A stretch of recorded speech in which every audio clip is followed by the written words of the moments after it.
come to order. Mr. Majority Leader. Yes, Mr. Speaker.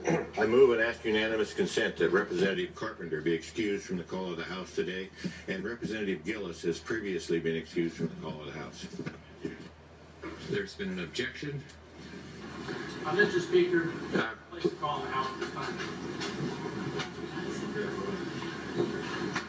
Vetoes. Will the House please come to order?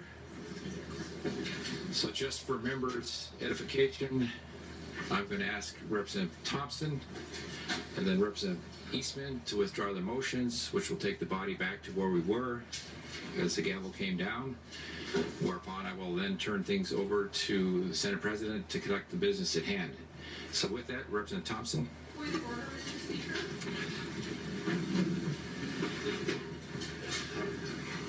Brief at ease.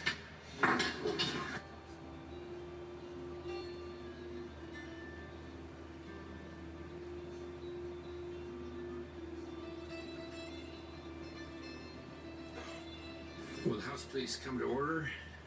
We're sharpening the finer nature of all the rules before us. I would remind the member from the other body that technically the House is in session right now, so the point of order is will not be recognized. With that, Representative Thompson. Representative Thompson, will you please?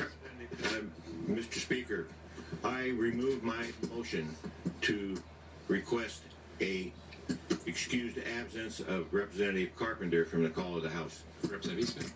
Thank you, Mr. Speaker. I withdraw my call in the House.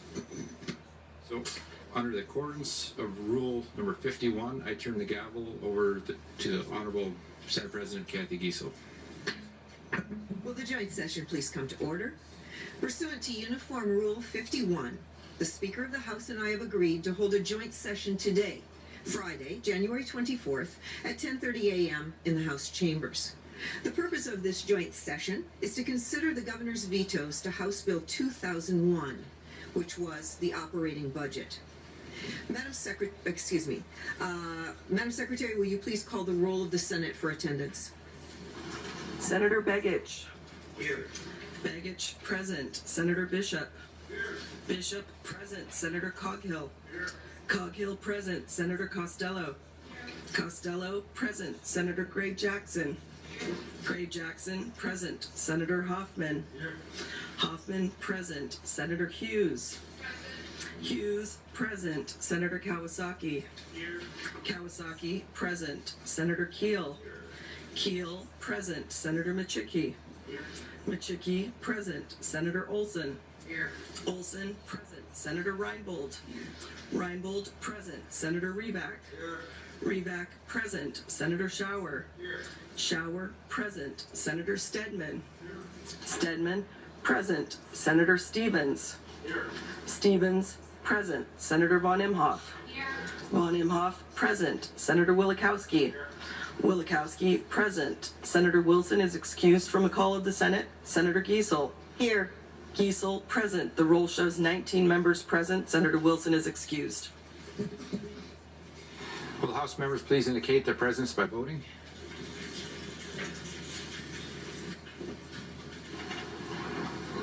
Will the clerk please tally the board? 38 members present. Mr. Majority Leader. Thank you, Madam President. I move that Section 1, page 7, lines 26 and 27 of the Alaska Marine Highway System, Section 10B, page 19, lines 13 through 16, state aid for school for the cost of school construction, and Section 11D, page 19, lines 25 through 27, regional education attendance area and small school district school funding of Senate CS for House Bill number 2001 Finance Amended Senate, and Act making appropriations for the operating and loan program expenditures of state government and for certain programs, capitalizing funds, making supplemental appropriations, reappropriations, and other appropriations, making appropriation for the operating and capital expenditures of state's integral comprehensive mental health program, and providing for an effective date. effective date become law, notwithstanding the governor's line item veto. Thank you, Mr. Majority Leader. So for clarification, the motion contains 3 distinct parts. Part 1 relating to the Alaska Marine Highway on page 7. The second part relating to state aid for costs of school construction on page 19. And the third part, regional education attendance areas on page 19. Is there debate on the motion?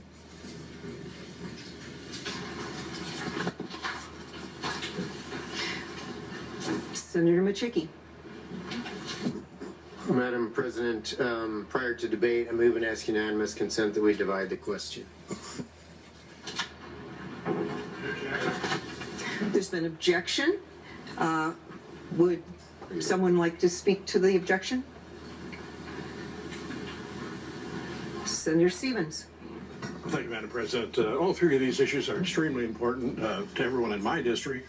I assume they are important to others as well, and I do object to dividing the question. We should vote on it all at once. Thank you, Madam President. Thank you, Senator Stevens. Brief at ease, and Senator Machicki, if you'd step forward.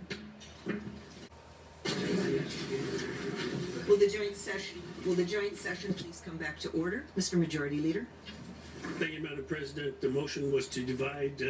I would ask that the motion maker, and it could be divided several different ways. You can just divide the marine highway system and leave the other 2, or any combination. So I would request that the maker of the motion withdraw that motion and be more specific in the second motion.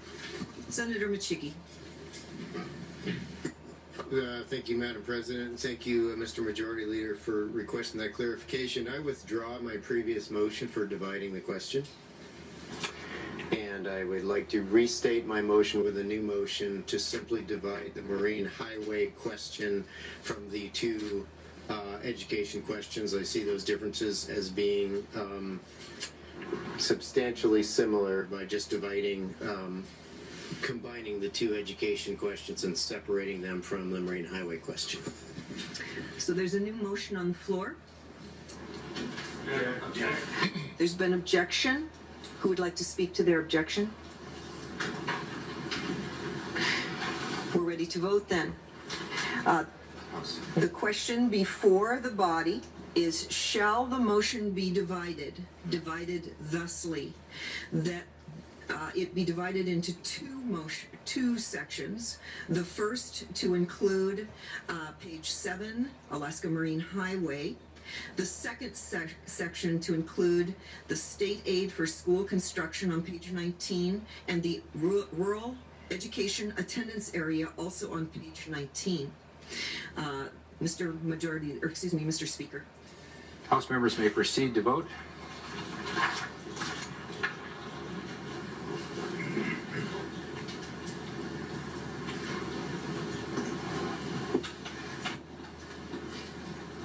Will the clerk please lock the roll? Does any member wish to change his or her vote? Will the clerk please announce the vote? 15 yeas, 23 nays. Madam Secretary, will you please call the roll of the Senate?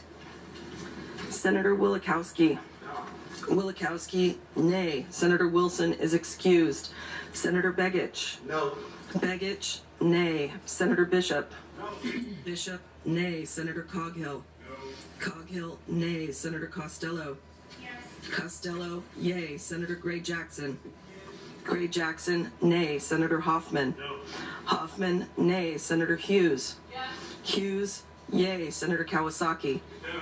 Senator Kawasaki, nay. Senator Keel. No. Keel, nay. Senator Machicki. Yes. Machicki, yay. Senator Olson. No. Olson, nay. Senator Reinbold. Yes. Reinbold, yay. Senator Reback. No. Reback, nay. Senator Shower. Yes. Shower, yay. Senator Stedman. Stedman, nay. Senator Stevens. No. Stevens, nay. Senator Von Imhoff. No. Von Imhoff, nay. Senator Wilson is excused. Senator Giesel. No. Giesel, nay. 5 yeas, 14 nays. Have all senators voted? Does any senator wish to change their vote? The secretary will record and tally the vote. 20 yeas, 37 nays. And so on a vote of 20 yeas and 37 nays, the motion to divide the question fails. This brings us back to the original motion.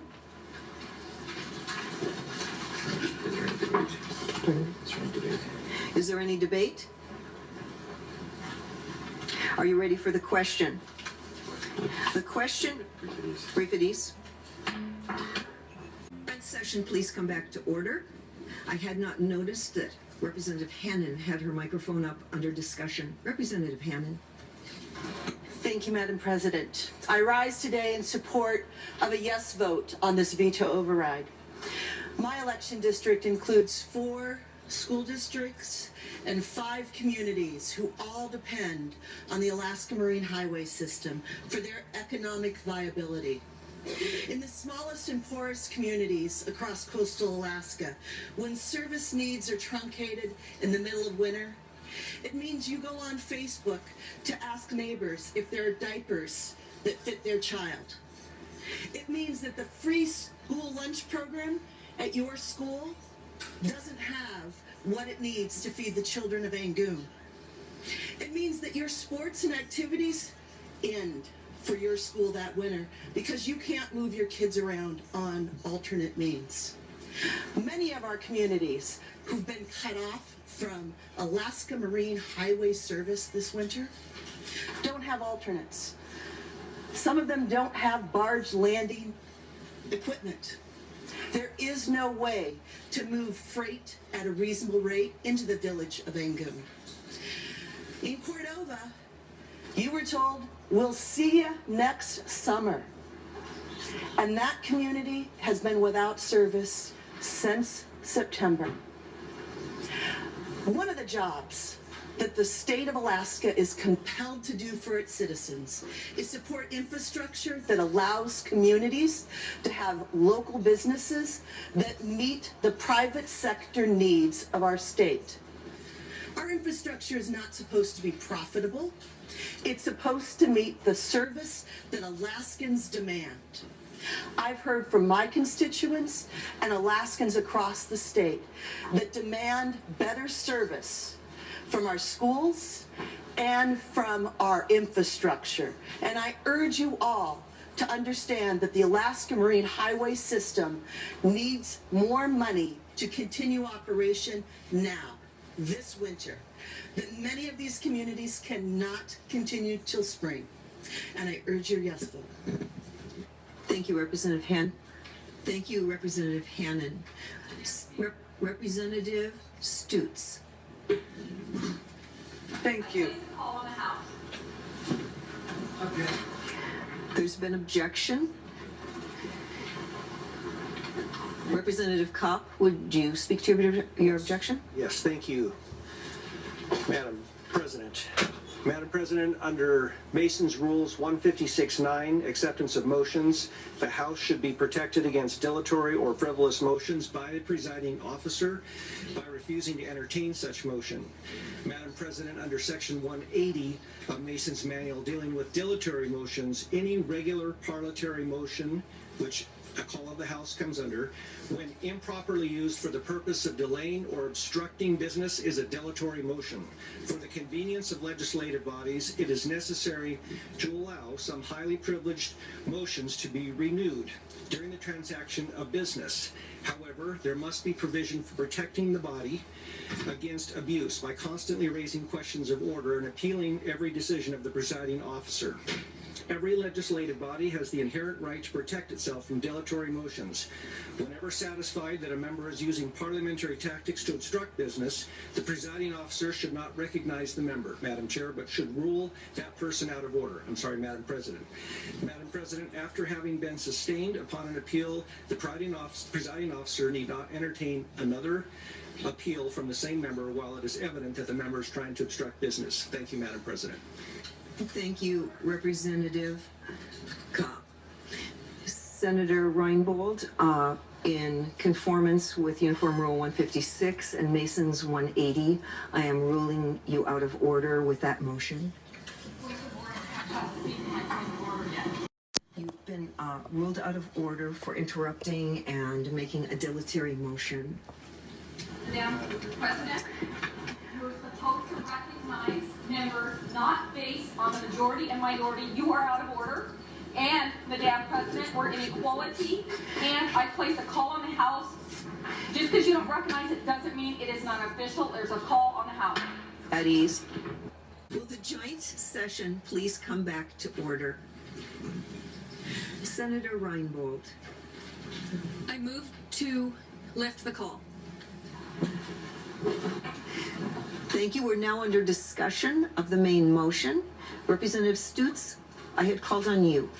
Thank you, Madam President. Mr. Speaker, I speak to the override in particular on the Alaska Marine Highway System. Overriding this veto is the right thing to do, unequivocally, period. I have many communities in my district, as do many of you, that are suffering this entire winter with no Alaska Marine Highway service. That means they've lost access to health care, groceries, equipment, goods, services, school functions, shipping, and access to the rest of this state. The Alaska Marine Highway System keeps coastal communities strong, healthy, and a good place to live and raise a family. There was more testimony and support of increased ferry funding this last year than there was of any other issue before this body or the other body.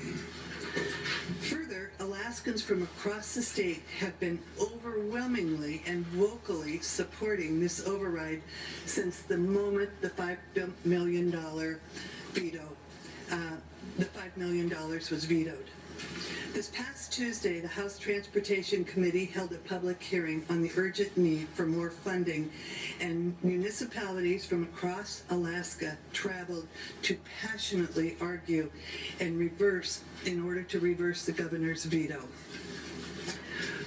We had mayors and city managers from Haines, Skagway, Wrangell, Gustavus, Angoon, Kodiak, Cordova, Pelican, Seldovia, Unalaska, Petersburg, and Homer.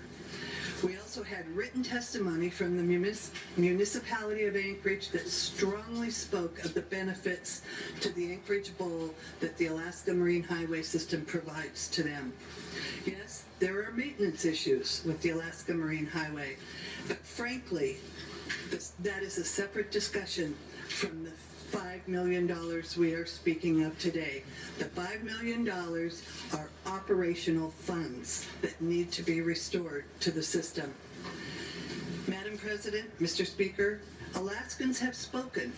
My constituents have spoken. Coastal Alaska needs its highway just as interior Alaska needs its road system. The ferry system is vital, not optional for Alaskans. I will be supporting the Marine Highway and Alaska and my constituents with my yes vote. I would like to add one thing. I note that the Chief of Staff for the administration suggested that there would be a $12.5 billion addition. He spoke to a association the other day indicating that this would be forthcoming in the fast supplemental budget. Let's hope so. Those will be maintenance dollars. We certainly do need maintenance dollars, and that would be a fabulous start. $17.5 million into the Alaska Marine Highway System, provided this veto override is successful. We can tell the people of Alaska that have taken their time to call and come to Juneau, we hear you. We hear you loud and clear, and we're going to give you some action. Thank you, Madam President, Mr. Speaker. Thank you, Representative Stutz. Senator Wielechowski. Thank you, Madam President. I, too, want to lend my support as a representative, state senator who represents a heavy military district. We had testimony in front of the Senate Finance Committee last April 10th, 2019. We heard from the Marine Highway that military travel in and out of Bellingham, Washington equaled 907 vehicles and 1,194 passengers, and military travel from between Alaska and Prince Rupert was another 80 vehicles and 108 passengers. So we had nearly 1,000 vehicles and over 1,300 military members and their families transiting in and out of Alaska in 2018. And many military members choose to take the Marine Highway system for some pretty logical reasons. Number one, they don't want to drive to Alaska up on the Alcan in the middle of the winter. And number two, it can often be very difficult, if not impossible, to bring certain firearms through Canada. And one of the things that we've heard over the years is that the BRAC Commission, when they're evaluating which bases to keep open and keep closed, or to close, is the state support that the state provides to the military, and also the ease in which military members can get to their duty stations. So for that reason, I'll be supporting the I do support the Marine Highway restoration, and I also want to talk about the property tax increase that will occur if we don't pass the school debt bond reimbursement. It'll be significant. For decades, the state has had a promise that we've made to local communities to reimburse them for school debt bond reimbursement. In fact, I know there's many people in this room, myself included, who've gone to the public and said the state has promised, that we've kept that promise for a decade, to reimburse anywhere from 60 to 70% of the school debt that is incurred through bonds. Communities have relied on that. It is correct that it's not a statutory obligation, but it's a moral obligation, and we have honored that obligation for decades. And by cutting those funds, that has resulted, or will result in, significant property tax increases. In fact, according to an article in the Anchorage Daily News, in Anchorage, the property tax increase, if we don't pass this today, will be about $210 for the average home in Anchorage.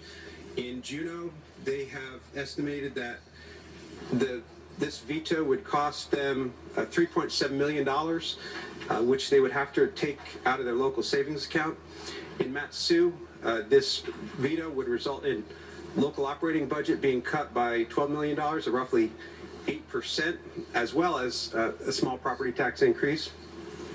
And in Fairbanks, they have said that property taxpayers would see an increase in their property taxes. So we have, in balancing the budget, we should ask a question. Are we truly balancing the budget by shifting the burden onto local taxpayers? That is exactly what would happen if we don't restore this. And because of that, I would urge that we override this veto, because if we don't, it will result in a significant property tax increase for the people of Alaska. And I have promised my constituents that I would not support that, and I would do what I can to keep property taxes in check. And for that reason, I will be supporting this motion to override. Thank you. Thank you, Senator Wielkowski. Representative Sponholz. Thank you, Madam President. So these veto overrides today are really about two things from my perspective. They're about preserving Alaska's rural communities by supporting the Marine Highway system, and about preventing a huge cost shift to communities across the state of Alaska through school bond debt reimbursement and the REAA.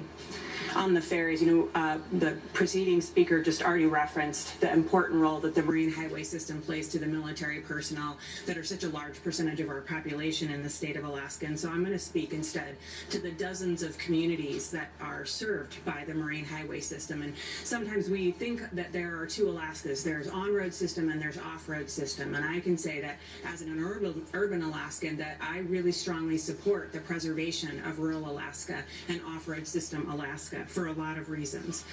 The Marine Highway is critical to our off-road system communities, bringing healthcare, bringing food, supporting small businesses, and helping supporting education through intramural sports and the kinds of things that we on the road system take for granted, and yet I don't think any child should be without. The huge cut to the marine highway system, along with delayed maintenance of the marine highways, means that these communities are really in jeopardy. And I'll just share with you a couple of examples. I met with a few representatives of Southeast communities yesterday, and in Gustavus yesterday, I was told that they have a vibrant independent tourism industry where tourists come and spend a higher amount per capita because they're independent tourists than do tourists who come on cruise ships. They come to visit Gustavus because of its beautiful location, and they've gone from 4 ferries a week to 2 ferries every other week. And I just don't know how, as an independent small business person, you are supposed to keep your business alive if you can't count on your customers to come to your community. That is the kind of thing that can kill a community. And yesterday I learned that on Alaska won't be getting a mobile mammogram van this year. And that's because they're going to go for 4 months without ferries coming to their community. And when I think about what mammograms mean to people's ability to prevent, to identify and diagnose breast cancers early, and what that means for mortality, I just lost a friend to breast cancer in the last month. It pains me to think that people in Alaska wouldn't have the opportunity to get the same screenings that those of us in urban Alaska do. And I think it's a small price to pay to put $5 million back in the budget to restore some of these critical services. So I think I just want to make one quick comment before I move over to the education issue. You know, people sometimes talk about how government in Alaska costs more than it does anywhere else in the country, and that is true. And that is true because we are unique. We are special. We have communities that are, served only by a marine highway. We have communities that could only be accessed by planes, and we should work to preserve that uniqueness. That's the uniqueness that brought so many of our parents here and that keeps us here in Alaska. And I think it's very important to preserve that and not necessarily to try to turn ourselves into Iowa, which is a lovely place, but is no Alaska, Madam President. So on education, the governor's veto to school bond debt reimbursement and REAA is a huge cost shift to our to local governments. And the governor's veto of school bond debt reimbursement was a huge cost shift to my home community, but also to communities across the state of Alaska. $15 million in vetoed money was $20 million in our hometown, my hometown of Anchorage, but also $4 million in Fairbanks and $9 million to the Matsu Valley, which I think got a pretty significant amount of the school bond debt reimbursement. And as the previous speaker referenced, that equates in Anchorage to about a $200 per taxpayer increase in taxes. That's a cost shift that I'm not comfortable supporting. We have big challenges in funding state government, and we should always try to face those challenges, but we shouldn't be foisting them off on local taxpayers across the rest of the state. So I invite you to join me in supporting these veto overrides today. Thank you. Thank you, Representative Sponholz. Senator Costello. Thank you, Madam President, and good afternoon. The information that I've been able to gather about the critical importance of our ferries in the state of Alaska, and despite them being in Southeast, I do recognize that the ferry system supports the entire state, whether it's military members and families in the interior or folks in my area near Anchorage. I do recognize the importance of the ferries. I am going to be voting no on this because I understand that critical maintenance needs to take place on the ferries before they can even be fully operational. There will be an opportunity to support the ferry system in a even larger capacity in the supplemental budget, and so I think it's more appropriate that it be addressed in that matter, in that legislation. Unfortunately, this bill was not separated, which there was a motion that failed earlier. I am a huge advocate of education as a former classroom teacher and a parent of students in schools. The issue of the school bond debt reimbursement is one that we've been wrestling with for a while. Local communities vote to bond and make that commitment knowing that the state must then come in possibly, but it's an option for the state. The Anchorage School District has $140 million in reserves. I do not necessarily see this as passing it on to the taxpayers. With that amount of money in reserves, I believe that we can prioritize education in our schools and not pass that burden on to the taxpayers. So, Madam President, I will be voting no on this bill. Thank you, Senator Costello. Representative Tuck. Thank you, Madam President. As we consider this veto override, I just want to point out that many Alaskans feel trapped and isolated because our vital transportation system, the Alaska Marine Highway System, has fallen into disarray and is quickly becoming crippled. Our infrastructure are the veins and vessels of our economy. It's what also connects communities. I mean, can you imagine if we were to cut off the highway between the municipality of Anchorage and the Mat-Su Valley, what that would do? I mean, I was driving out a week and a half ago, and I was watching the early morning traffic coming in from the Mat-Su into the Anchorage area, and something happened. A car flipped or something slid on the side. I couldn't see from where the median. It was a line of traffic going all the way back. Well, can you imagine how many families would be affected if we were to cut that off? And the only way that they can get in and out from Anchorage or go out to the Mat-Su is through airplane. And so that's basically what's happening to a lot of our communities right now. We've heard stories about how it's affecting our schools, how it's affecting our health care, how it's affecting just basically getting regular services. I mean, what's nice about having a contractor be able to drive their vehicle with all the tools and equipment to fix your heating system right there on the ferry system, rather than having to try to fly each component and then maybe not miss something because they didn't have their full service vehicle there to be able to perform service. I mean, it's high impact on the communities. And so when you look at the ferry system being the only link between someone being able to see a doctor or being able to get goods and services or even be able to see family and friends, it only makes sense that we take this veto override. So I ask people to join us in doing this veto override. And then again, on the school bond debt reimbursement, it really is imposing higher taxes on Alaskans, and we can avoid doing that by doing this veto override. Thank you, Madam President. Thank you, Representative Tuck. Representative Josephson. Thank you, Madam President. I'm going to try to avoid redundancy and mention a few new things, but I'll be voting in the affirmative on the joint session's motion to override the veto. You know, one thing, let me first talk about the school bond debt reimbursement. What hasn't been mentioned is that the diminishment of our state contribution comes in a broader context. What is that context? Well, the first year that I arrived here, and granted we were more affluent, but the municipalities received $90 million. We gave them an extra $30 million in, I think, FY13. Then they were promised $60 million. Now it's $30 million, but it's really not $30 million because the governor vetoed the recapitalizing of the fund. So it's looking like something like $20 or maybe $23 million. You add to that the fact that the state is contributing less to harbor matching grants. It's contributing less to other capital projects that the municipalities used to rely on from the state. And there's been no overall discussion about reform that the Municipal League, for example, seeks. They have granted an ambitious community dividend proposal, but we need to hear that proposal. And pending that, we've got this other cut. And you know, my complaint is because we haven't had a broad fiscal plan, if we'd had that and we came up to the edge of our resources, that might be cause to cut school bond debt reimbursement. But we're not at that point. We're not near that point. We've only done POMV and made $1.1 billion in cuts to the operating budget. So this is affordable. It's on the margins, but it's affordable. And I think we should help them out and help our constituents out and not put our problems on local governments.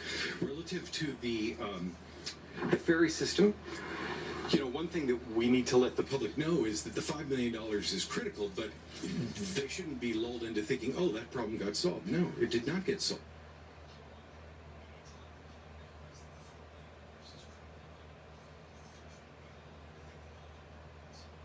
Because it takes time to read all these things. But they concluded that, no surprise, some of these routes just wouldn't be affordable for private industry. Well, we sort of knew that. It would have been nice to have the report after we'd fully funded the ferry system, because frankly that doesn't suggest that we should dismantle those routes. It suggests that that's an obligation of government. We should be proud of our coastal region.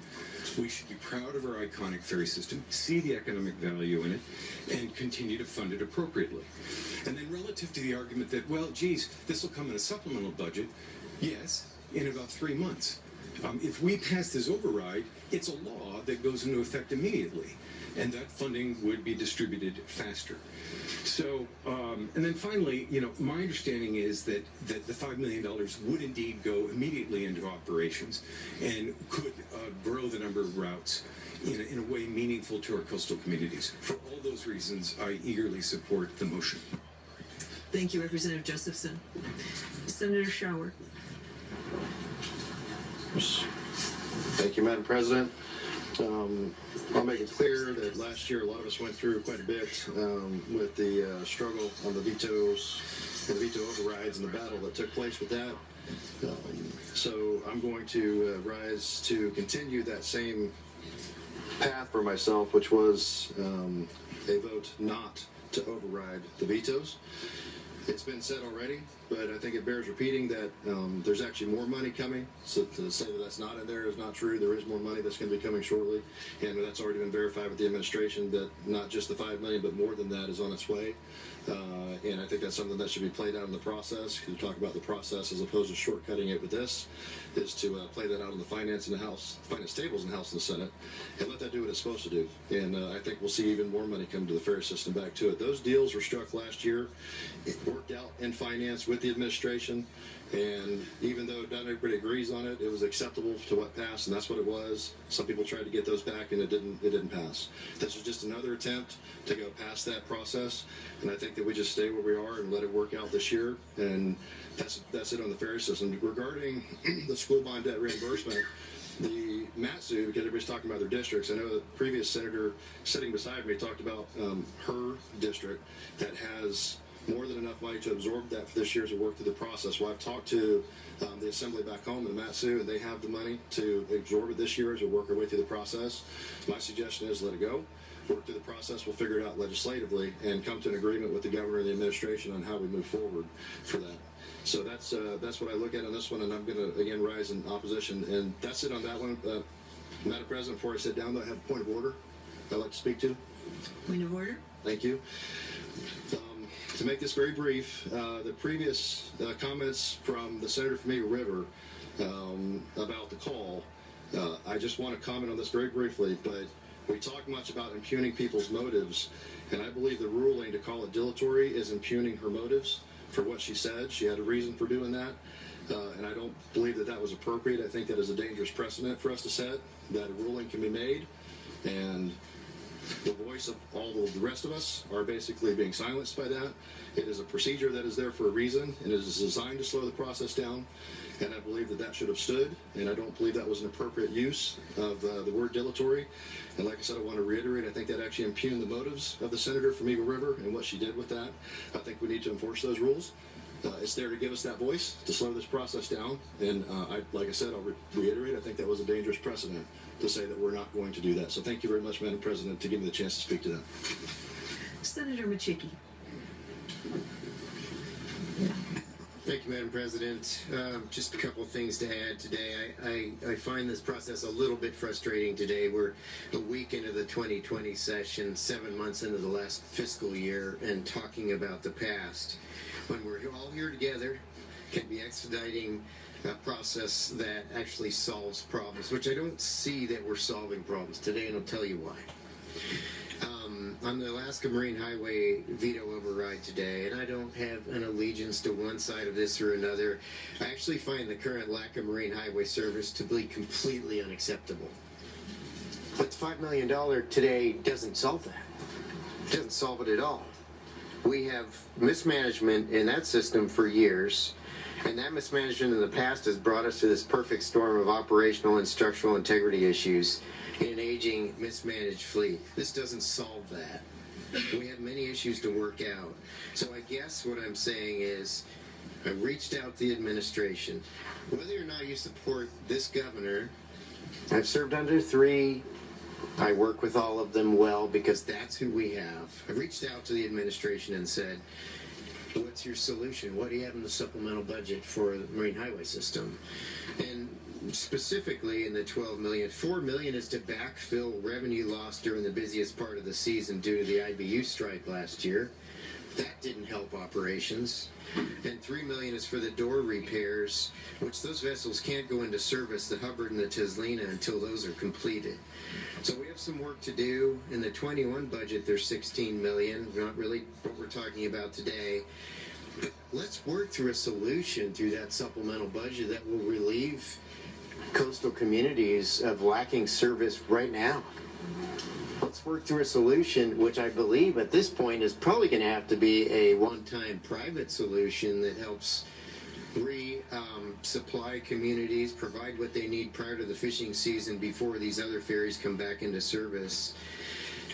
I'm not going to support this because to me it feels more political than it does about providing solutions for coastal communities. I think you all know my background, not only in running a marine terminal, but being a commercial fisherman. I've met with those many members of those communities. I want real solutions on a system that works in the future that we can afford, and I'm willing to support that. On school bond debt reimbursement, at what point are we going to start prioritizing spending? And we can talk about those impacts collectively. School districts around the state are sitting on $500 million of fund balance. $500 million. And this is 1 year of school bond debt reimbursement. We know that we put a hiatus on new projects until I think that runs out this year. But let's put that into the budget process for FY21. Let's work through it for FY21. Let's let FY20 be over. Finish the rest of the 5 months of the year, and let's use this session more creatively to real solutions that can move us forward. I have not heard from my district, other than a few passing comments. They are so much more concerned about next year's actual BSA type educational funding. We know there's an step increase in last year's funding for this year. Much more concerned about that. Let's work through solutions in the future. I don't like the feel of this special session, and I think many people know what that means. I will not be supporting either of these. Huge supporter of education, huge supporter of the marine highway system. Just want to work on these solutions in a very different manner than today's veto override. Thank you. Thank you, Senator Machicki. Senator Johnston, or excuse me, Representative Johnston.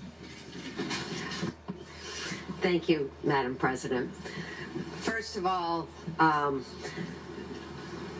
as far as the school bond indebtedness, last year, the first budget that we had under consideration required a lot of cost shifting, and this is one of the last pieces of that cost shifting.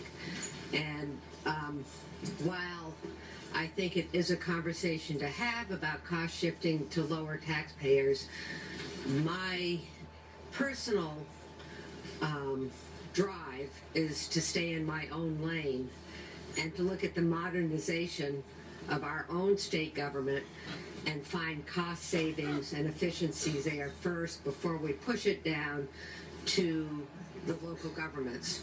Secondly, in a previous life, I was well aware of the Anchorage School District fund balance, and there was mention of being able to use that to pay for the almost $20 million for this year.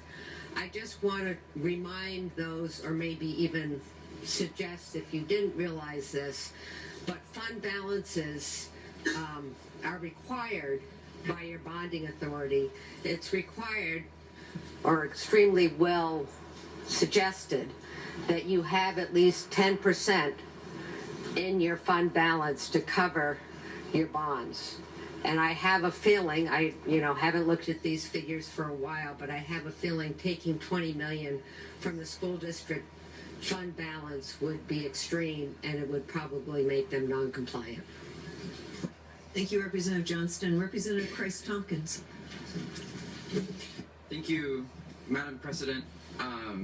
A couple of thoughts on the ferry system funding and previous comments made on the floor. The administration yesterday evening, as the representative from Kodiak mentioned, has promised that there will be money forthcoming for the ferry system and the supplemental. That's terrific. I think that information should be taken in context of past actions the last 13 months. As a lot of people remember, the same administration proposed to wholesale shut down the ferry system for the winter for all of Alaska around this time last year, 12 months ago. The budget process unfolded. We halved ferry funding. There was $5 million supplemental funding added. The same administration vetoed that funding. So now we're in this position where coastal Alaska is crying out, asking for remedy and relief, and the administration has seemingly done a 180 and is now supporting increased ferry system funding. So this chronology, these series of positions and actions are more unpredictable than a Tim Wakefield knuckleball, and that's a 1990s baseball reference. Go Boston Red Sox, for those of you who are following the MLB then. It is all over the place, so I don't know what to believe. But I do want to take the administration at their word that this funding is forthcoming, despite past actions and despite past positions. That would be welcome news to coastal Alaska, which brings me to the next point. If we are all in agreement, including the third floor right above us, that we want to get more money into the ferry system, the fastest, easiest, and most direct way to do that is to vote yes in a few minutes. The third floor, in my opinion, if they support getting money in the ferry system, should have brought that long-winded 2 or 3 minute long motion that the Senate Majority Leader had to reel off at the start of this joint session down on a silver platter with a cherry on top for him to read. Because we can get $5 million in the ferry system right now. We don't have to dilly-dally and dither for a supplemental budget. And if we're all in agreement, as the administration seems to suggest, and some of the previous speakers who noted they're voting no, but also noted their support for the ferry system, we can dispense of all of that procedure and get an immediate solution, which is efficient and expeditious. So I think in terms of the mechanism, it's worth keeping all that in mind. But more broadly, this joint session, I think, is an important joint session to have, and it's deja vu because most of us were here on this floor last summer, and this is sort of unfinished business, and we're finally coming full circle. And Alaskans are upset. Coastal Alaskans are particularly upset. And the three components of this override motion, I think, represent this. Alaskans are, in observance of the gentle decorum of this floor, mad as heck, and they're not going to take it anymore. And this motion is an Alaskans are mad as heck, and they're not going to take it anymore motion. And I'm certainly going to be representing my constituents and voting yes. Thank you, Representative Christ-Tompkins. Senator Keel. Thank you, Madam President. I can't express deeply enough my appreciation for colleagues from the Anchorage area and around the state who've spoken in favor of the Marine Highway System funding. I think it's indicative of how deeply the governor's cuts went last year, or how deeply the governor's cuts last year impacted the economy of coastal Alaska. I think it's indicative of the economic ripples that damage has spread out across our state. Marine Highway System is a $50 million driver for Anchorage. And you go to the Matsu in Fairbanks. I won't repeat what some of my colleagues said. I'll add just a little more context. I traveled my district This fall and this winter, as many of us do, I spoke with folks about some of the personal impacts of the marine highway system to go along with the economic impacts. I spoke with folks in wheelchairs in Haines and in Cluckwan who can't get on a Cessna or a Caravan to come to their health care appointments at the hospitals in Juneau or in Sitka.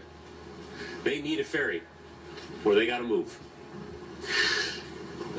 I spoke with family members who want to come to the hub community and see an aging relative in a pioneer's home. Well, it takes a week in a hotel when there isn't regular ferry service. That makes seeing family cost prohibitive.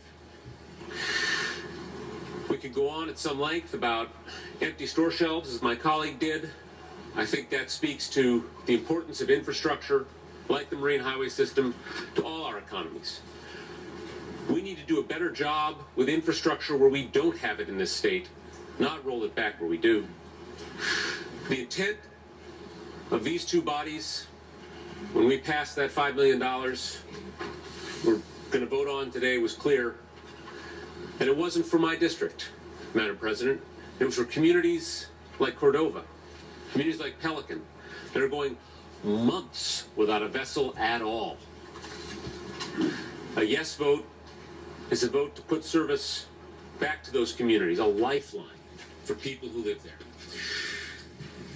I express my appreciation for those from Anchorage who spoke in favor of Coastal Alaska's Lifeline. Let me return the favor. We've heard a couple of numbers about how much cash school districts have sitting around, and I think we need to understand those numbers, because there is not $500 million sitting in school district accounts ready to be spent. If the Anchorage School District had $160 million sitting there that could be used for bond debt reimbursement, they would be $80 million in violation of the law. And they are audited every year, Madam President. They are not $80 million over. To get to $500 million in reserves, you have to count the capital project funds that haven't been cut in checks to the contractor yet. That money's not available to pay previous year's bonds. The finance co-chair from this body spoke about the bond reserve funds that by covenant you have to have in an account. You can't use them. Excuse me. You can't use them for these payments. I get excited. To get to $500 million, you have to count the value of the fuel in the bulk tanks that was bought in advance of its being used. That's inventory. And it's accounted for, but it's not cash you can use to make a bond payment. You have to count the textbooks that were bought in advance but haven't been handed out to the kids yet. But you buy them in advance because buying in bulk saves money.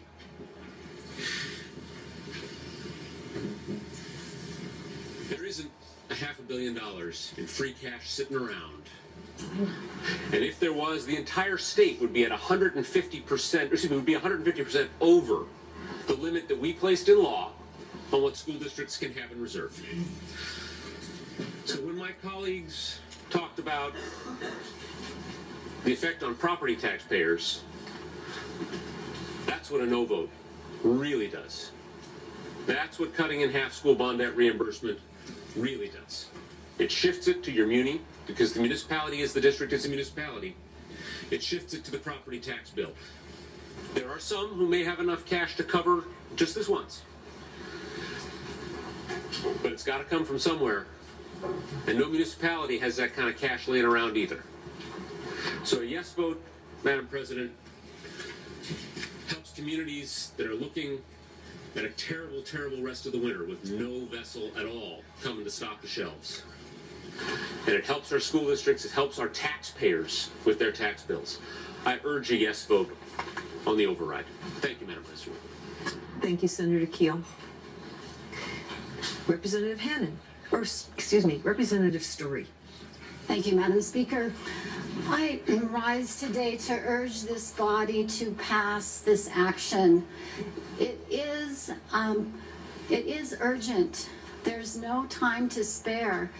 From my calculations, it would be April 1st before a supplemental could come through to help people who are affected by a lack of ferry service or no ferry service. I had the honor of being invited to the Clinton-Hydas Central Council Elders Luncheon last Thursday. It's a very popular place to go. There were over 50 people there, including family members. We're encouraged guests are to move around and visit at the tables. Almost every conversation that I had was about the ferries. It was about stories about how people could not get out or get in to see their family members.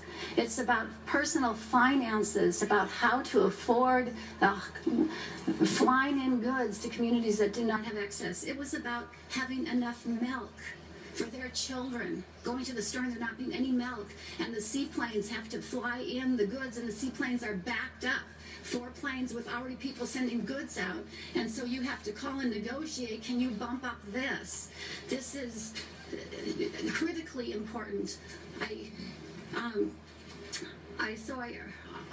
just had to draw that to your attention, and I also think it's so important that we think about our students and the connections that they make when they are having the ability to take the ferry and go to regional competitions for Music Fest, for robotics, for their sports events. They are making connections. They are winning regionals, going to the state, and they're getting to know each other. They're learning what we learn in activities.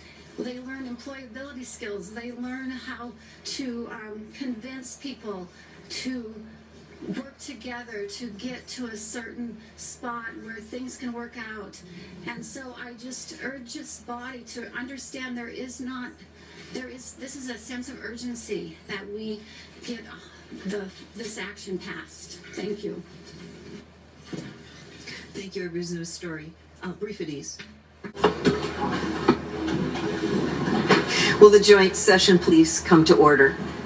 We're currently under discussion. Representative Wool. Thank you, Madam President. You may wonder why someone from Fairbanks is standing up in support of the ferries, but I am. I was inspired partly by the representative from Sitka who made a Boston reference earlier, and it reminded me that in 1986 I returned to Boston briefly and loaded up a vehicle with equipment and drove it across the country and to Seattle and put it on the ferry. And took that ferry to Alaska and unloaded that vehicle in Fairbanks and opened a business. And many others have done the same thing. The ferry system is very important to interior Alaska. And that business is still open today, providing jobs and some very high-calorie ice cream to the Fairbanks community. The other Boston reference that was brought to mind was that Boston hosts the oldest and first subway system in the country, and I used to ride it a lot as a younger man, and I still go back there and ride it. And I read the Boston papers now and again, and the subway system, although quite popular, loses money chronically, and it's an issue, but no one would ever stop running the subway. It's a public service, it's public transportation, and it's needed. And I hear a lot of talk about, well, the ferry doesn't make any money.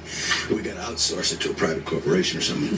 But ferries don't make money. They provide transportation, and they do require public funding, whether it's in Bellingham or Scotland or in Alaska. Ferries require public funding, and it is public transportation, and it's much needed, and they don't turn a profit. What does need to turn a profit is small businesses like ones I've owned, and like many of the ones that we heard from when we took our transportation committee to Cordova recently. And much of that town came out very much in support of the ferries, and they commented that this is one of the rare moments where everyone at the meeting in Cordova was agreeing on this issue. And we heard from business owners whose supply line is the ferry. And they bring vehicles on the ferry and buy stuff in Anchorage and come back and forth. And without the ferry, that changes their whole business model, and many of them are going to have a very hard time. I'm sure they are. So if you want to support these businesses, and whether it's in Fairbanks or in Cordova, in Alaska or in Anchorage, supporting the ferries is a necessary public function. Thank you. Thank you, Representative Wool. Representative Kopp. Thank you, Madam President. Madam President, I see us arriving at the two, or I should say the three items that face us before today on the question of veto as being representative of really kind of how the budget came before this body, which was really not put together in collaboration with Alaska as a whole. The connectedness of our state has become very transparent over the last year. And I think it's become apparent to more and more Alaskans that no community stands in isolation, that no community exists as an entity unto itself, but only as part of the greater whole of Alaska. Whether it's the marine highways, or whether it's a school along the Yukon River, or a school in downtown Anchorage. The promise and the commitment to provide education and to provide transportation is equal, no matter where you are. Now, Madam President, from my personal perspective, I do support a budget that reduces the footprint and inefficiencies that we can find in government. And I don't really see this being about that today. In every budget evaluation, I do not consider the state budget in a vacuum. You know, I can't open a single newspaper that comes across my desk and not be reminded that while we're immersing ourselves in these state budget discussions, so is every community, every city council, every borough assembly, at the same time the state is. And you realize how connected the budgets are between state and boroughs and municipalities and villages, and how every entity is counting on the other one to keep their word, keep faith, keep their promises. And if there's going to be a significant cost shift, that's done in collaboration so that there's not an upending of the process by which we put together our state budget collectively each year. So, Madam President, I feel that shifting our state school bond debt, no matter what our balance sheet looks like on the state, does not eliminate that cost. The cost has not gone away. And the cost will show up in my constituents' property taxes. And I haven't talked with them about that. And I think if it's the intent of the legislature or the executive branch to raise taxes, that's a discussion we could have.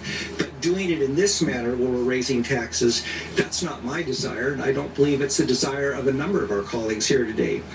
I've heard from my district that they would like to see reductions to spending and a resolution to the permanent fund dividend before looking to them for tax increases, which this does if the veto override fails. So for my hometown, this represents a $20 million property tax increase. And that's significant in a city where it's already very expensive to buy and own a home. So I'm committed to looking through a budget process that looks for true efficiencies, true reductions, but I'm not willing to pretend we're cutting the budget at the expense of our local governments. Thank you, Madam President. Thank you, Representative Kopp. Representative Fields. Thank you, Madam President. I just want to be clear about the timeline that we're looking at for ferries. The vote before us today is the only opportunity to bring ferry service back to coastal communities that have been cut off for months. In the case of Cordova, if this veto override does not pass, the first ferry won't arrive till May 15th, a full month after fishing season begins, when you need trucks, materials, to go out and have a successful season. This is about enabling commerce in our communities, Madam President. I certainly hope that we have maintenance money, but that is in no way a substitute to bring service back to our communities. Second, I find it a little baffling, this notion that our school districts are sitting on giant piles of cash.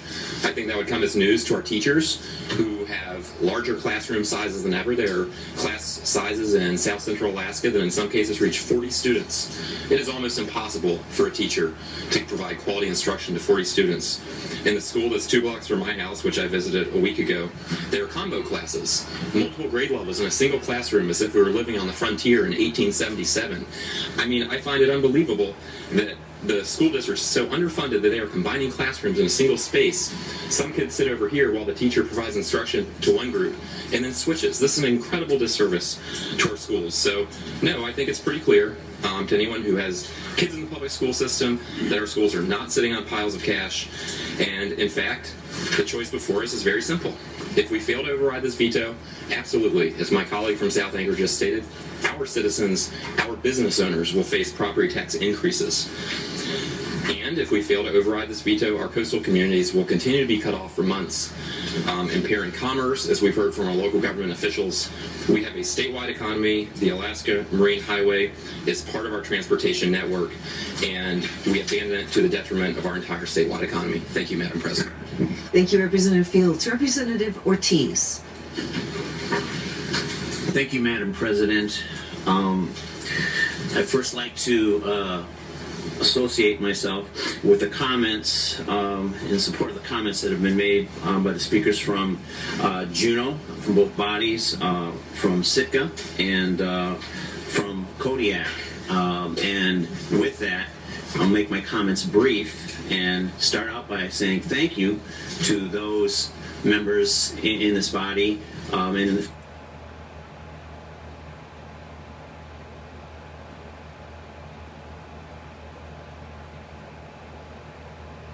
from the other be impacted by that. But you spoke eloquently about how all communities throughout the state of Alaska are impacted by the service provided by the Alaska Marine Highway system.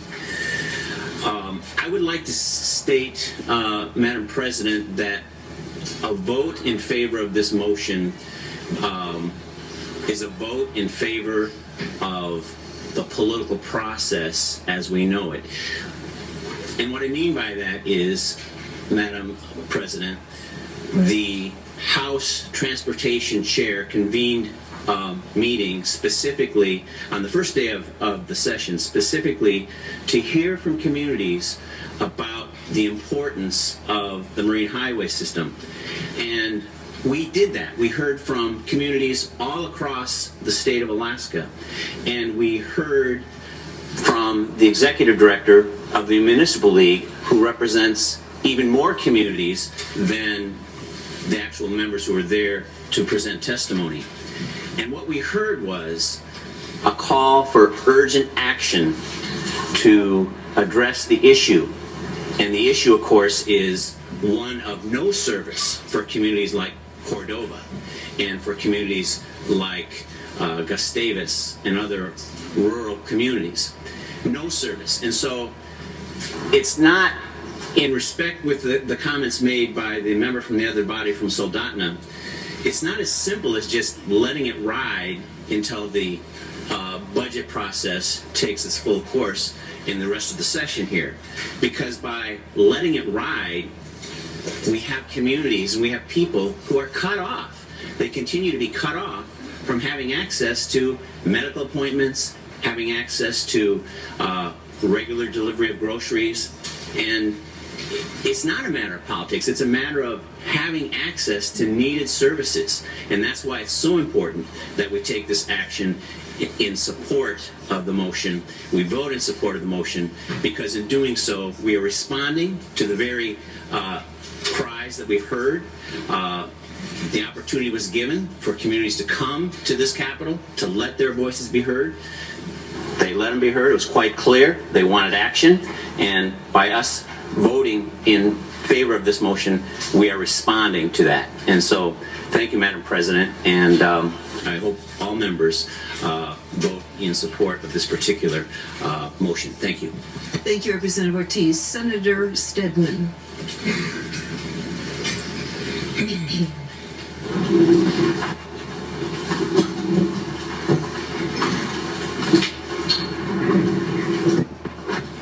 Thank you, Madam President. Mr. Speaker, I want to make a couple comments on the Marine Highway, and then I'll go on and talk about the school funding issue if I could. But I would like to echo the support that you see coming out of the coastal region and here in Southeast, regardless of party, regardless of what island you're on, or if you're not even on an island, you're on the mainland. Juneau here, of course. We are united in our support of the Marine Highway. And when we go further up the coast through Cordova, Prince William Sound, around into Kodiak, that doesn't change. Clear out into the chain itself. United. Makes no difference what town you're from, what party you're from, what education you have, what background you have. What we're fighting for is our fundamental transportation system. And right after statehood, Southeast Conference came together for one primary goal, and that was to put in a marine transportation system. It was one of the first big bond packages the state of Alaska ever did, well before oil. And we built vessels, of which now we're in some discussion on the retirement of them. But the system is so vital and so critical to our coastal areas, as you know, commented on by the representatives here and the senators. So I urge support for the system. We do have future budgets coming before us. We have no idea what's going to be in them when we're done doing our process in each body. They may look similar and they may look dissimilar. And they may have timing issues. Or we may have timing issues that aren't in parallel between the two bodies. So we may be coming together as far as May to try to put a final budget together.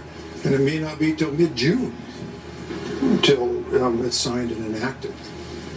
And what we're concerned about is the empty grocery stores today. The young mothers with no diapers for their kids today, not in June or in July. So I urge support for the Marine Highway, and I commit to working with all coastal legislators as we go forward in all other areas of the state. Particular interest in the Fairbanks area, the military area, and on Anchorage have significant impacts. So we'll have those discussions coming up. But I would like to shift gears a little bit and talk about the school debt reimbursement. Again, you know, we are the policy body. We are obligated by the Constitution to educate our children. We set up the debt reimbursement plan. And it has been in place for decades. The communities that are organized and have cash economies, we encourage them to build their own schools. And we, collectively, will subsidize their debt service payments and help them pay those school bonds off. The other areas of the state, and I have some of that also, that don't have a cash economy, we say to those communities, we will build you schools. We will build you schools that are safe, they are warm, and we will educate your children. It is our fundamental responsibility. And here we go today. Fast forward. A lot of communities have got their bonds paid off. A lot of them don't. The new schools are being built. A lot of areas don't need schools.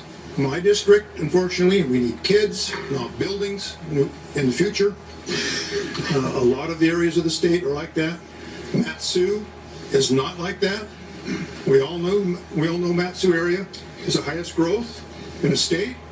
It looks like that's going to continue, and we need to build schools in Mat-Su. We also can't expect communities with no cash economy to build their schools, so we pay for them. The concern I have with this reduction from full payment down to 50% is we have not taken that policy to the floor of both bodies to conclusion and set a new policy going forward. We have not done that. As far as I know, we don't even have any legislation in any committees discussing changing the formulas. And we're the policy group. And we're also the appropriators. We should be the ones that change that policy, and then we should be the ones that decide what funding level in those policies are going to be funded and stick with it. And when we change it, we should be letting our communities know well in advance. If it's a year, 2 years out, or whatever, there's going to be a shift in policy. As far as the budget reductions go, you know, we're all struggling with the deficit issue. We have moved the budget down significantly, but this is just a smoke and mirrors. This just transfers the burden to the municipalities that have cash economies. It does not eradicate anything. To look at the cash balances collectively, if it's 500 million or whatever it is, around the state, and not bifurcate that by each school district to see what is an actual surplus that is liquid that you may not need if you have an earthquake, a flood, electrical shortage or electrical shutdown to operate your schools. If you don't take that into account and make sure they have those balances plus their other obligations that are current, the number is just garbage in the air. It's a meaningless number. They could have 500, they could have 750, they could have 300. It doesn't mean anything. And then when you take a look at the different communities in my district, I have different communities that are in different fiscal positions than others. Clearly, when you look around the state, there are school districts that are very well off with their traveling of their sports teams. They travel around all the time. There's money coming out their ears. Most school districts aren't like that. Most school districts run pretty tight budgets. So you've got to not look at the aggregate number and not take a look at what's underneath it, or it's just nothing. It's craziness. So when we take a look at some of these impacts, let me just, for those that are home, read off some of these things. And some of them have mentioned earlier. I'm not going to read the whole list, and we'll be here till 5 o'clock. But Anchorage, the impacts 19.9 million. Dillingham 360,000. Fairbanks 4.2 million. Haines is 436,000. Juneau 3.4, almost 3.5 million. Kenai 1.37 million. Kenai might have that on the bank as extra. How many years can they withstand that before property tax goes up? Same with every other one of these towns. Ketchikan, one of the towns I represent, 1.1 million. They got debt up to their gills in Ketchikan. So this is an impact there. Kodiak, 2.7. Matsu, 8.9 million. Matsu and Anchorage are the biggest. Matsu 8.9, Anchorage is 19.9. You got Northwest Arctic Borough, 1.9, almost 2 million. Petersburg, a small fishing community, 226,000. Sitka, I represent Sitka also, and Petersburg, right under $1 million. I can assure you neither one of those two towns have a lot of liquidity floating around, along with Ketchikan. Valdez, 795. We all know Valdez is a little different structure with the terminal there. They may be better off than a lot of people. Wrangell, 81,000. The point I want to make, this is real money. This is not a budget reduction. And the property owners are getting their taxes raised. That's what's going to happen. Because the bonds are going to be paid. You're not going to relinquish or miss your bond payments or break your bond covenants. The other linkage we have is within helping the organized communities build schools and pay for schools. We have a linked mechanism for the unorganized areas, so they get a little bit. So we're fair to everybody around the state, as fair as we can be. And we always argue about that every year, how fair it is, but clearly we'll struggle for fairness. In the REA, the rural unorganized areas, 19.694, 20. So that $20 million goes into a pot, and that pot goes to build schools in the unorganized areas that don't have any cash. They're going to get nothing. So then you stop and you think, okay, this is really good policy today. I like that. Let's just hammer this budget, pass this bill down to City Hall, and by God, they got lots of money, and let's get it out.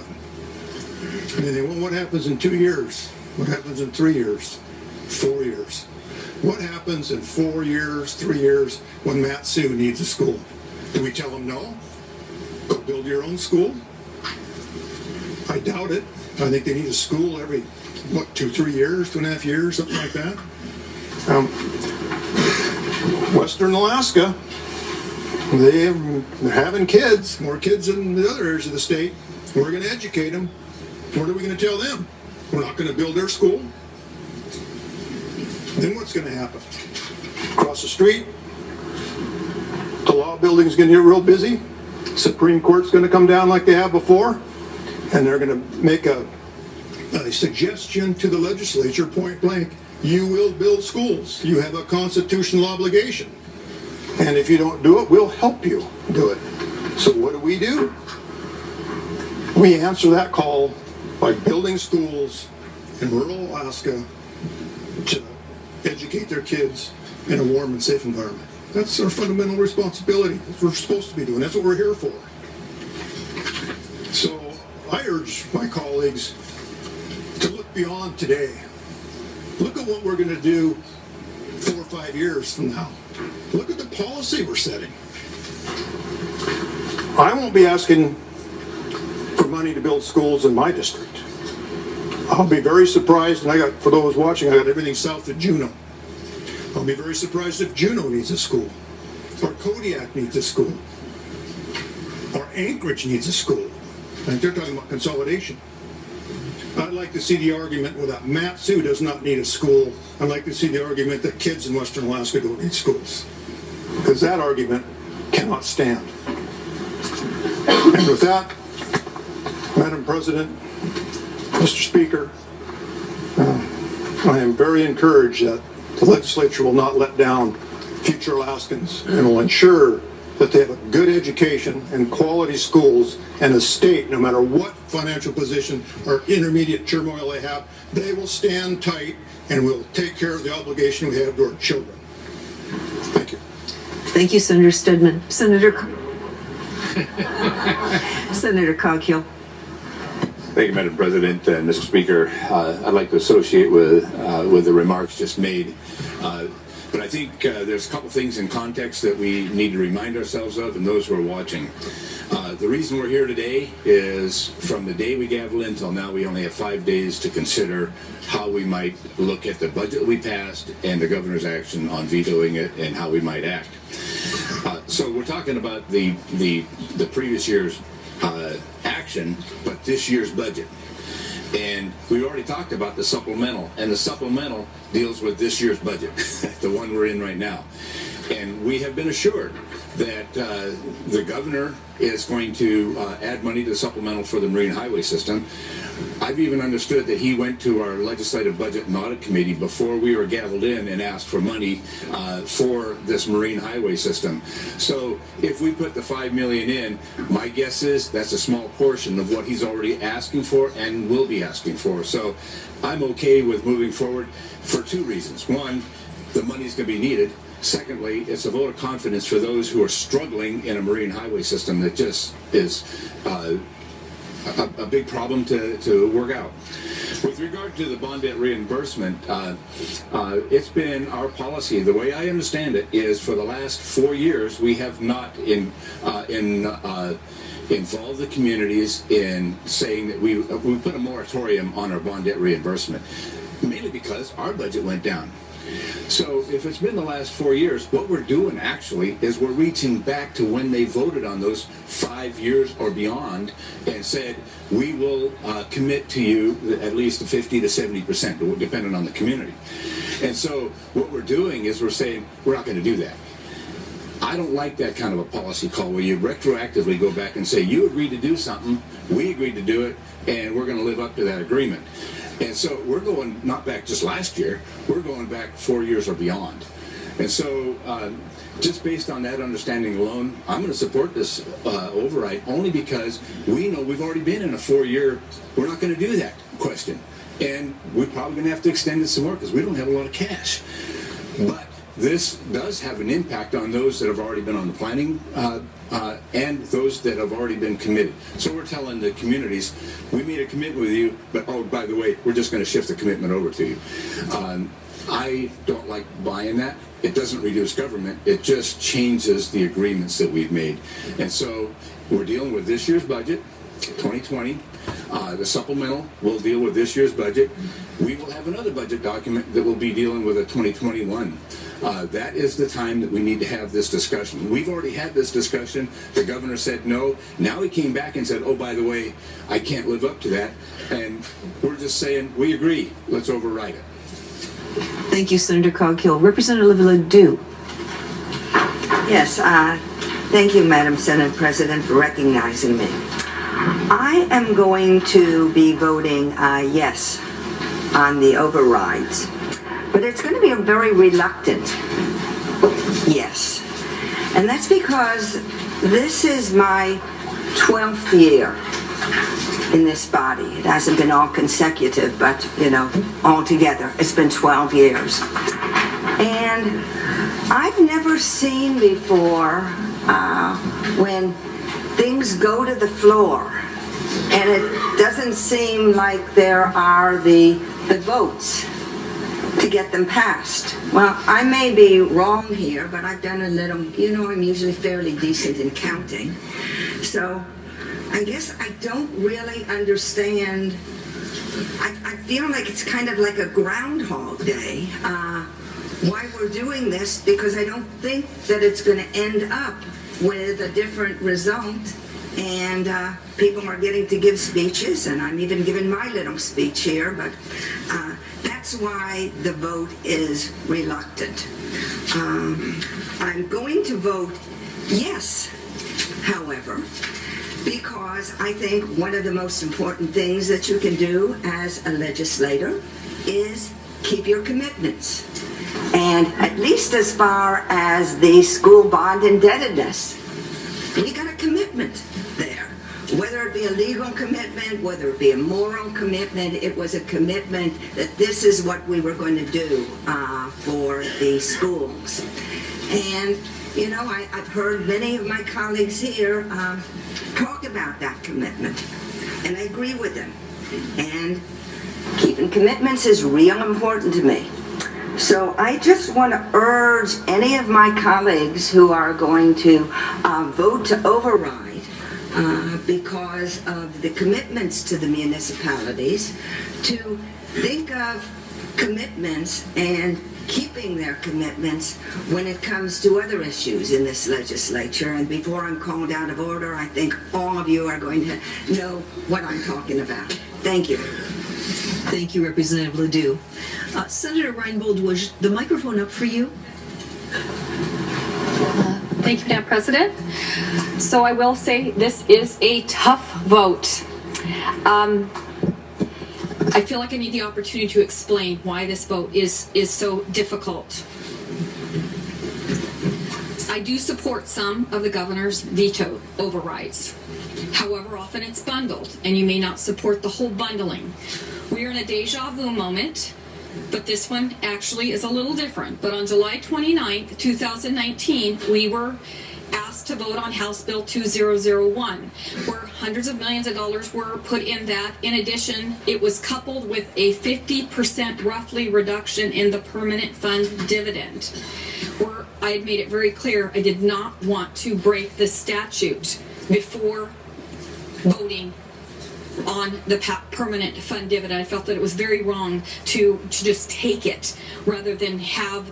I actually agree with the rules chairman from the House in regards to this. He said we should have had a solution before we just took it, basically. And so I do agree with that. I would, however, like to point out a few other things of why this vote is an interesting vote. And although these are tough things to say, my constituents, many of them, want me here to say the tough things that need to be said. Because even though I'm part technically of a majority, I feel like I'm the minority voice often on this floor. Many do not pay property taxes in their communities. The state often picks up the bill. I live in the municipality of Anchorage. Eagle River is part of the municipality of Anchorage, where it said that this will roughly cost about $210 a year per household. The best argument would be to vote yes on this because it doesn't shift property taxes. I understand that, and I actually respect everyone's vote in this room. I genuinely do. However, in House Bill 2001, $1,400 was taken out of each child, senior, every college student's pocket. And that's a lot. If in a household of 5, that's roughly $7,000 that was taken out. My district understands math, and they would much rather not have a $7,000 out of their household than $210 property taxes. We actually do pay a lot of property taxes in my area. Again, this is a tough thing for me to say on the floor. It's going to sound insensitive. I don't want to say this, but it needs to be said.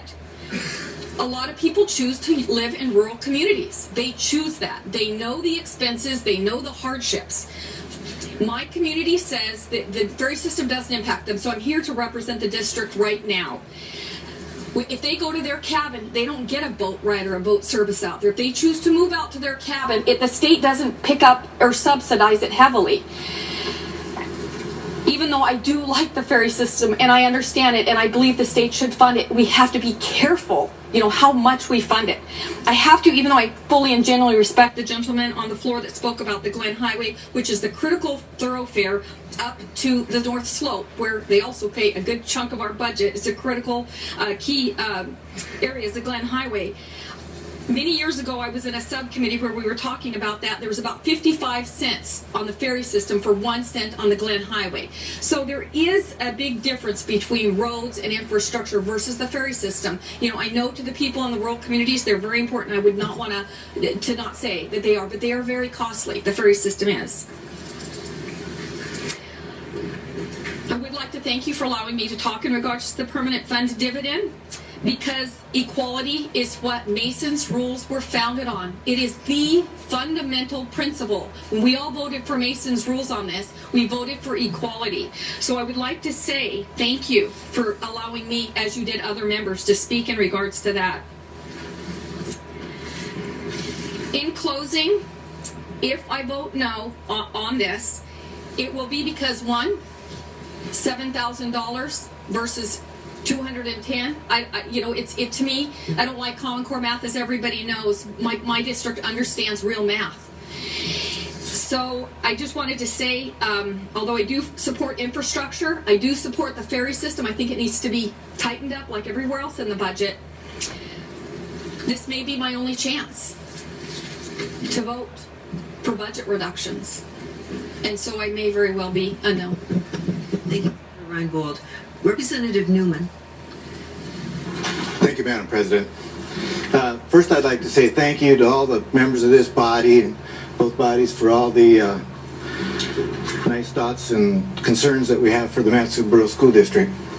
But we've been told by the Mat-Su Borough School District that they can get by without the $9 million because they pre-planned on working on this area. And I think mostly because, like the people in the Mat-Su School District and people in Mat-Su Borough, the majority of the people there feel that we need government reductions. The people in the Mat-Su currently, when we talked about the school debt bond, the people in the Mat-Su currently pay an average of almost $300 a month, every month, just to live in their homes, which over 82% goes to the school district. Almost $250 every month from every homeowner to cover their costs for schools. The people of the Mat-Su are not coming to the Alaska State Legislature demanding that we need more money because government's the answer. I think they feel like I do. Government's not the answer to everything. And yeah, it's going to be tough. My district is the largest district, fastest growing district again in the state. At redistricting, we had over 36,000 people. In the Mat-Su, we're growing by over 400 kids a year. That's a new school every year. But the people in the Mat-Su have said, we'll get by with what we got. We'll make it work.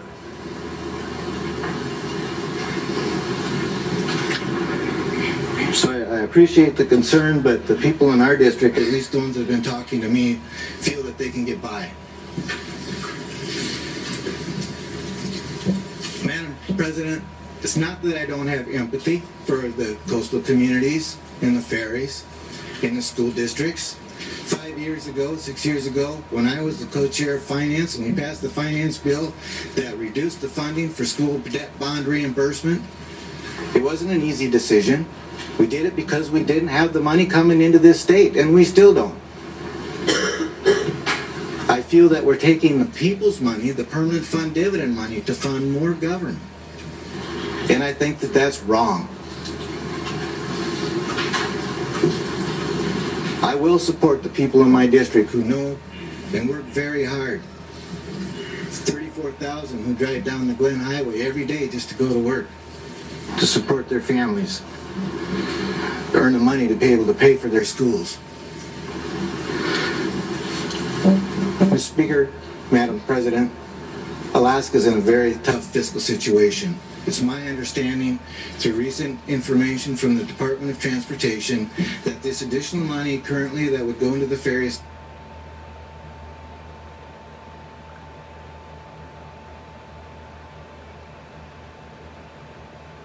systems DOT.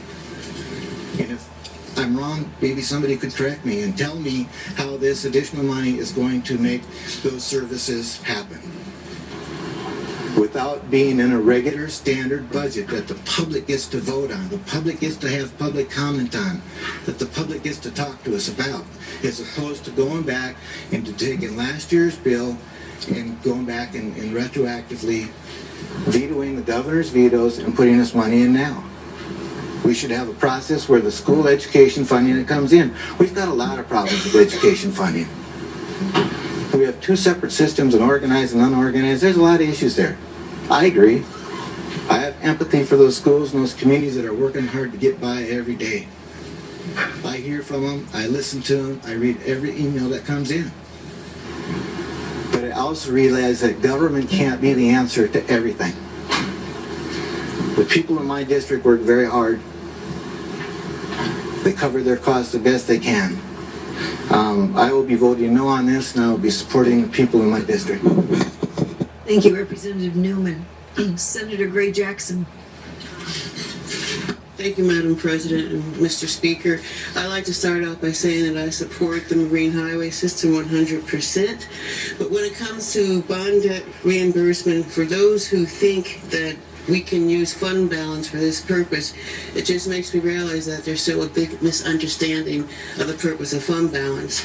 The purpose of fund balance is to supplement and balance annual budgets. It's for emergencies, and it's also to maintain a really good bond rating so that our interest rates aren't so high. And all three of these affect our taxpayers, and that's why I'm supporting both of these veto overrides. Thank you, Madam President, Mr. Speaker. Thank you, Senator Gray Jackson. Representative Thompson. Oh, pardon me. Senator Hoffman. Thank you, Madam President. Mr. Speaker, we all know that we have a fiscal problem in the state of Alaska. People say that we need to reduce school bond debt reimbursement. I've been here for many years, and we have short-funded school bond debt reimbursement. In many years, we've fully funded school bond debt reimbursement. This last year, we reduced school bond debt reimbursement already by 50%. You want reductions? This body did that this last year. And guess where they're going to have to, the school districts are going to have to get those dollars from? Probably from their reserves. But by eliminating all 100% of school bond debt reimbursement has never happened in the history of this state. That's a bad, bad public policy. I might state that again. If you want to cut school bond debt reimbursement, we've already done that. We've done that many times in the past. So I'm sitting here and trying to figure out what deliberations were made in the classroom, in the school board room and on the assemblies while they were deliberating their budgets. When they wanted to add a special ed teacher, that they really needed. They said, no, I think I should save these, this $58,000 so I could spend, so I can use it for school bond debt reimbursement. Another part of the state, they need counselors to address all the problems that the students are having. But they didn't do that either. Did they say, I don't need this counselor because I need to save the money to pay for school bond debt reimbursement? I would venture to say that absolutely no. It was made clear to us that classroom sizes are still a problem throughout the state of Alaska. So this school board sees that they have 40 people in their class. Should I reduce it to 30 when it should be even 20? 35? No, I'm going to stay with 40 students for that teacher because I need to save that $58,000 to pay for school bond debt reimbursement. That is an obligation that this legislature already made. Sure, we can short fund those things. As I said earlier, we've already done that. We've short funded it by 50% because of our fiscal problems. We're all here saying that we are supporters of education. But we made those cuts already. And if we're supporters of education, does that mean we completely ignore the bill that says that we should at least give some money for school bond debt reimbursement? So we've decided we're only going to give 50%. That's already a reduction.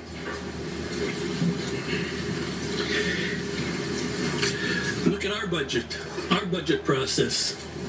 We have an account as well. We call it the Constitutional Budget Reserve Account.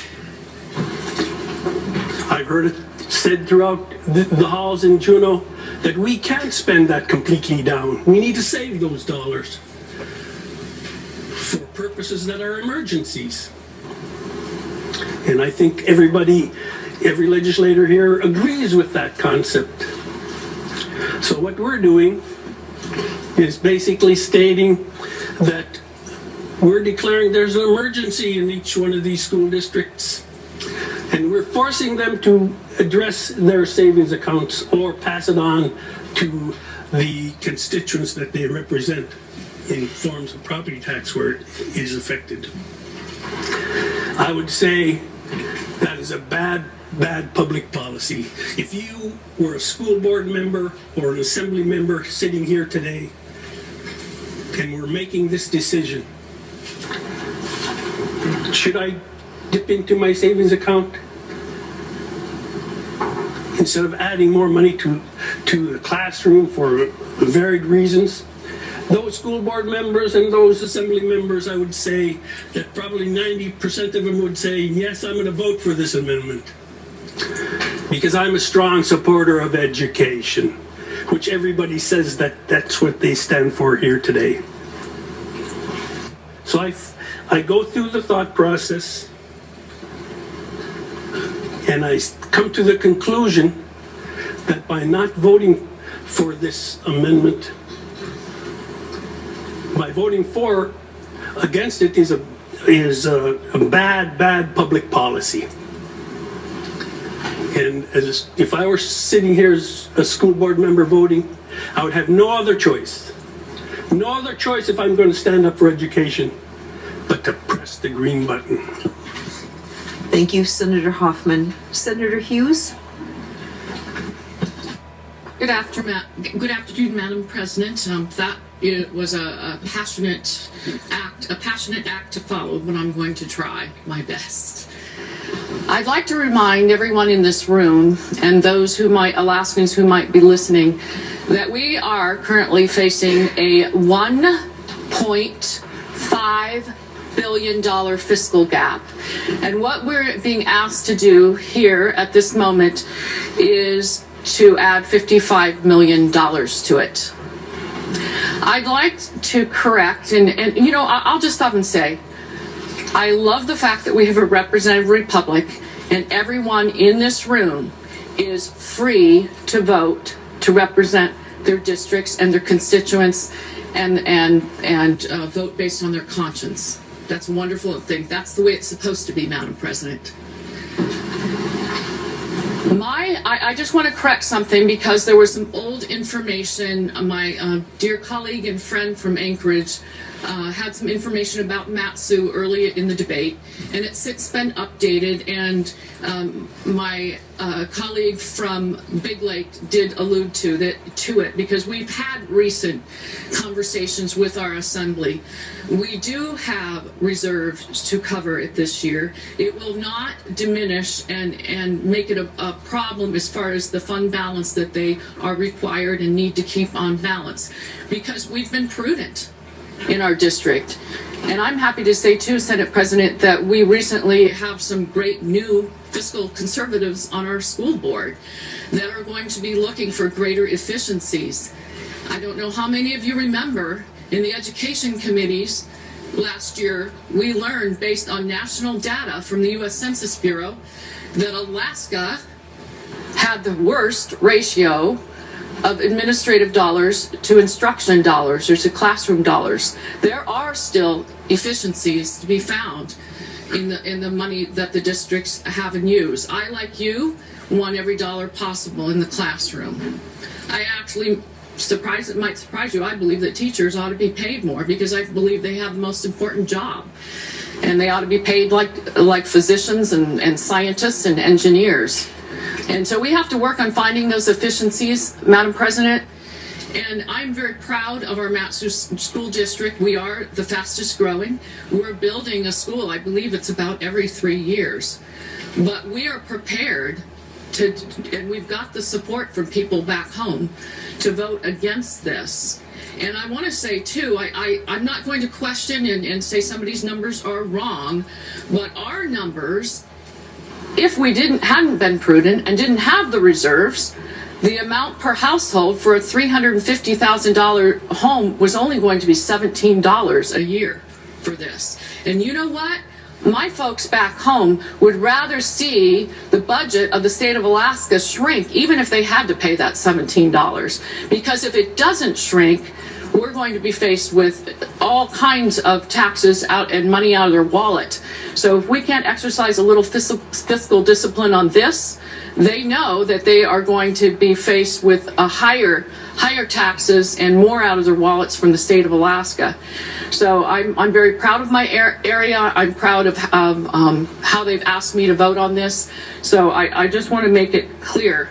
The fact that Anchorage is, I believe I heard $200 or so per house. I'm not sure how that math works when it would only be 17 out in Mat-Su. As far as the ferry goes, you know, I lived in Southeast. My elderly folks live in Hoonah. I get it. I have family here in Juneau. The ferry is very important to the coastal communities. And I am really eager and glad that there's going to be a working group soon to be convening that's going to come up with some proposals, because this becomes an annual struggle with the ferries. And I believe that there are efficiencies and things that will help with that. And so I look forward to that. And I know that it is not easy if someone's in a wheelchair to get into a Cessna. But I have an elderly parent that's been in that condition, and you can get them in a Cessna if necessary. I also know how difficult it is with the inclement weather. You'd much prefer getting on a ferry than on a plane, and sometimes you might have to wait it out. I also know that there are communities all over the state, western and northern rural areas, that don't have a ferry option. They don't have a road option. They only have the option of an airplane. And I've lived and been, I was stuck in Fort Yukon when we were living there, probably one time when the temperatures were very low for maybe 3 or 4 weeks. So I know it's not easy, and I know it'd be nice just to be able to have that ferry at the dock anytime you want it and just hop on it. But we make lifestyle choices. That's the unique and great thing about this state. We have a diverse place to live. And, you know, when you choose to live on an island, there are things associated with that. When you choose to live where there are no roads, there's transportation issues you have to deal with. When I chose to live in Palmer and drive to Anchorage, I know I might get stuck in a traffic jam. I might be stuck on that road for 6 hours. That is a lifestyle choice. So we do, as a body, have a responsibility to look out for the entire state and balance things out. But when I look at the big picture, when I look at where we are fiscally, I am going to vote on behalf of my district who wants the state budget reduced. So I am going to be a no on this. Thank you, Senator Hughes. Representative Drummond. Thank you, Madam President. Since April of 2011, Anchorage's voters have approved over $405 million in school bond issues, ranging in size annually from $17 million for career technology upgrades for middle schools and high schools around the district to over $59 million 1 year. Most of those are for major maintenance, ranging from boilers, roofs, heating and ventilation systems, water systems, safety, and security upgrades. The senator from south of Juneau, as he noted, we don't need new schools, but when you have 90 schools and 48,000 students trooping through them, you have to maintain them and upgrade them as things wear out. The average yes vote over that period since 2011 was 57.28%. To me, 57% is a landslide of voter confidence in our school district to properly maintain and improve our schools. And that was without state debt reimbursement. After 2015, when the legislature passed a bill that paused state school bond debt reimbursement for 5 years. This April's school bond in Anchorage will be roughly $80 million, with about $70 million of that for the November 2018 earthquake repair of dozens of schools, including Greening Middle School and Eagle River High School, Eagle River Elementary School, which have been closed since the earthquake. That's creating great issues in the Eagle River area because all of those students have been spread among the other Eagle River schools, which were already tight on space. ASD has said that they will not put forward a bond issue in 2021 if this $80 million bond issue passes. Excuse me, Representative. Yes, ma'am. Did someone call a point of order? Please stand. Yes. I'm calling a point of order that we speak to this vote before us. We understand what the other representative is talking about, but it is not related to what we are taking a vote on today. Thank you, Madam President. Thank you, Representative Jackson. Representative Drummond, if you would confine your comments to the motion before us. Which I believe includes school bond debt reimbursement. Is that correct, Madam President? And again, this bond issue will be brought forward again entirely without state school bond debt reimbursement. However, I'm not certain that Anchorage's voters are going to be willing to shoulder 100% of the burden much longer. And regarding the Marine Highway, when ships are running a full schedule, the Marine Highway raises 42% of its operating cost. 42% through tickets and fares and freight. No other highway in the state raises revenues except through motor fuel taxes, which the ferries also do. But if the ships aren't running, tickets cannot be sold and freight cannot be shipped, and no revenue can be raised. So let's put that $5 million back into the ferries and support our coastal communities. And oh, by the way, everybody who brought a car up here in the last several weeks who doesn't live in Juneau came on a ferry. Thank you, Madam President. Thank you, Representative Drummond. Is there further debate? Representative Eastman. Thank you, Madam President. Madam President, I was surprised to read this morning word from the Executive's Chief of Staff that there had been little to no conversation between our respective bodies and the administration over the supplemental bill that is now being prepared and is in progress. I understand we are on separate floors, but as we do reside in the same building, I would hope that we would have further conversation. Also, Madam President, we are missing 3 members of our bodies here today, and part of that is because when folks were getting on planes yesterday, this agenda item was not on our agenda for today. And so, as it was put on the agenda at the last minute, we're deprived of their participation in these proceedings. I would hope, Madam President, looking back on what happened in the preceding year, we did spend 195 days in session. If we do not find better ways of speaking with one another and reaching agreement, we can look forward to another long session. And I would hope that that does not happen. But as we have not all agreed on solutions to these issues, but we are all aware of these problems, it is going to be important that we have those conversations rather than these last-minute re-voting on issues that we've already agreed previously that we did not have agreement on. Thank you. Is there further debate? Seeing none, are you ready for the question? The question before the joint session is thus.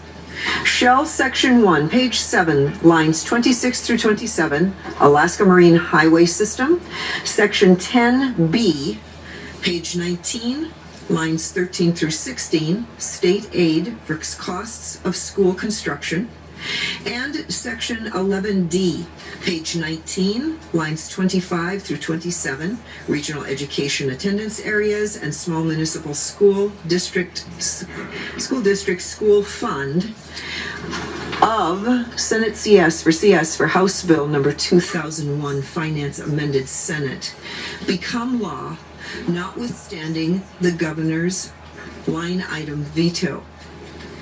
To explain, a yes vote would mean that you are voting to override the governor's veto and restore funding. A no vote means that you would be supporting the governor's veto of these funds. Madam Secretary, will you please call the roll? Senator Wilson is excused. Senator Begich. Yay. Begich, yay. Senator Bishop. Yay. Bishop, yay. Senator Coghill. Yes. Coghill, yay. Senator Costello. No. Costello, nay. Senator Gray Jackson. Yes. Gray Jackson, yay. Senator Hoffman. Yes. Hoffman, yay. Senator Hughes. No. Hughes, nay. Senator Kawasaki. Yes. Kawasaki, yay. Senator Keel. Yes. Keel, yay. Senator Michicki. No. Michicki, nay. Senator Olson. Yes. Olson, yay. Senator Reinbold. No. Reinbold, nay. Senator Revac. No. Revac, nay. Senator Shower. No. Shower, nay. Senator Stedman. Yes. Stedman, yay. Senator Stevens. Yes. Stevens, yay. Senator Von Imhoff. Von Imhoff, yay. Senator Wielkowski. Yes. Wielkowski, yay. Senator Kiesel. Yes. Kiesel, yay. Have all senators voted? Does any senator wish to change their vote? The secretary will record and tally the vote. 13 yeas, 6 nays. House members may proceed to vote.